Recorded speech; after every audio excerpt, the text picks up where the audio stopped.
Hi ಎಲ್ಲರಿಗೂ ನಮಸ್ಕಾರ. Welcome back to my channel Namita Sandeep blogs. ಇವತ್ತಿನ ವಿಡಿಯೋದಲ್ಲಿ ನಾಟಿ ಕೋಳಿ ಸಾಂಬಾರು ಮಾಡೋದು ಹೇಗೆ ಅಂತ ನೋಡೋಣ ಬನ್ನಿ. 2 kg ಚಿಕನ್ ತೊಗೊಂಡಿದ್ದೀನಿ. ಮೊದಲಿಗೆ ಪ್ಯಾನ್ನಲ್ಲಿ 2 ಸ್ಪೂನ್ ಎಣ್ಣೆ ಹಾಕ್ಕೊಳ್ಳೋಣ. 2 ಮೀಡಿಯಮ್ ಸೈಜ್ ಈರುಳ್ಳಿ, 2 ಹಸಿಮೆಣಸಿನ್ಕಾಯಿ, 2 ಬೆಳ್ಳುಳ್ಳಿ ಚೆನ್ನಾಗಿ ಫ್ರೈ ಮಾಡ್ಕೊಳ್ಳೋಣ.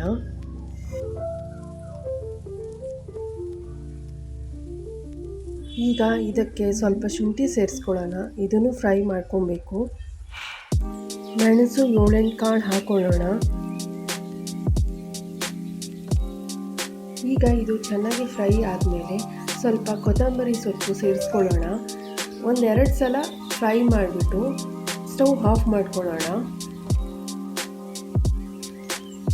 ಈಗ ಒಂದು ಜಾರಿಗೆ ಎಲ್ಲ ಫ್ರೈ ಮಾಡಿರೋದನ್ನ ಹಾಕಿ ಸ್ವಲ್ಪ ನೀರು ಸೇರಿಸಿ ಫೈನ್ ಪೇಸ್ಟ್ ಮಾಡ್ಕೊಳ್ಳೋಣ.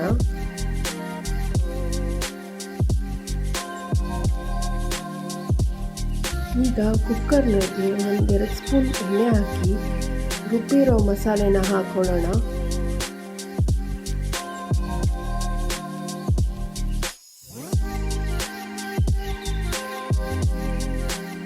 ಈಗ ಈ ಮಸಾಲೆಗೆ ನಾವು ಚಿಕನ್ ಸೇರಿಸ್ಕೊಳ್ಳೋಣ.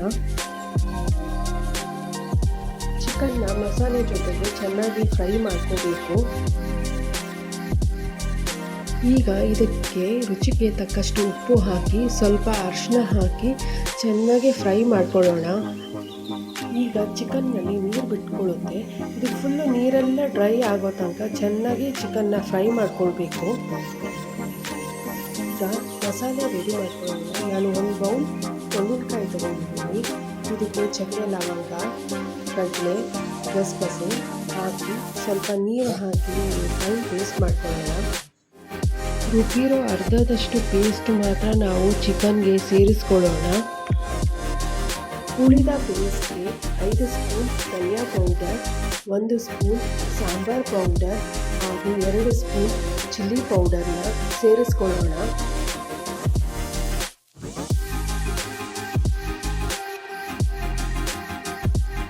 ಇದಕ್ಕೆ ನೀರು ಸೇರಿಸಿ ಫೈನ್ ಪೇಸ್ಟ್ ಮಾಡ್ಕೊಳ್ಳೋಣ. ರುಬ್ಬಿರೋ ಮಸಾಲೆನ ಚಿಕನ್ಗೆ ಸೇರಿಸ್ಕೊಳ್ಳೋಣ. ನೀರು ಎಷ್ಟು ಬೇಕೋ ಅಷ್ಟು ಹಾಕ್ಕೊಂಡು ಚೆನ್ನಾಗಿ ಮಿಕ್ಸ್ ಮಾಡ್ಕೊಳ್ಳೋಣ. ಸಾಂಬಾರು ಸ್ವಲ್ಪ ತೆಳ್ಳಗಿದ್ರೆ ಟೇಸ್ಟ್ ತುಂಬ ಚೆನ್ನಾಗಿರುತ್ತೆ. ಈಗ ಲಿಡ್ ಕ್ಲೋಸ್ ಮಾಡಿ 4 ವಿಷಲ್ಸ್ ಕೂಗಿಸ್ಕೊಳ್ಳೋಣ.